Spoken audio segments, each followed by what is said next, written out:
So karon mga busa mo dahil na puday tas may mga busa mo no kay inas ta niya tao pa man manang unya na mga inas mga busa mo. Suri-suri sa lamta diri no.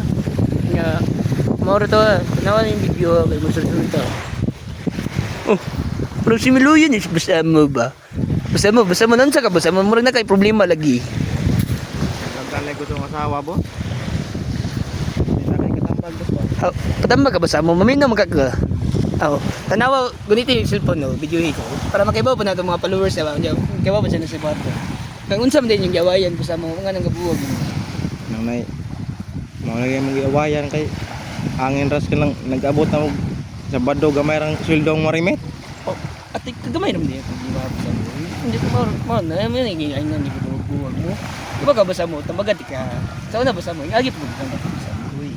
Kanang gamay ra marimit nya pasok ko ng asawa pero nadara mo istorya din taon bisag daghan gid sila pasama okay ra nila mabahay na mo nila ang taon makita kay sa semana mga 35 ra ya po sila kabuko na mapiki limit no kay po sila kabuko siyempre ang matambag ra naman na basa mo no kanang kuan lang yun siyempre mahitabo siguro po nimo kay nga mabuwagan ka kay nice pan mayong plano ang panahon ginawa sa panimo manang kung unsa magiling din ang ano okay ra na nya kad magbasa mo no hato lang siguro dapoy moabot nga magkadawat ra pud kung say hatag mo ba nga murag okay ra ba pan basa mo kani sa gabi lima to sa buok nya sa gabi na pud lima na pagbuok man ako si Miluyag yun nya pan magkasundo ra pud sila kay kundi pa sila magkasundo pod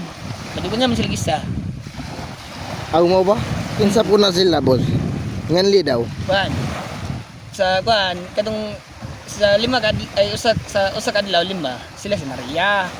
Kaya sa lima na pagkadlaw sila palad. Kaya kung sa usa ka gabi magdungan na sila, Maria palad. Ay kabuang nimo boss oy. Awa na lang adto boss be basin nimo ma-release tanan kasupo nako. Mamunit na kasi mong ipon. Ay, iyo. Ari na lang sila pagbigi. Kasi mahinay kan di ko nimo.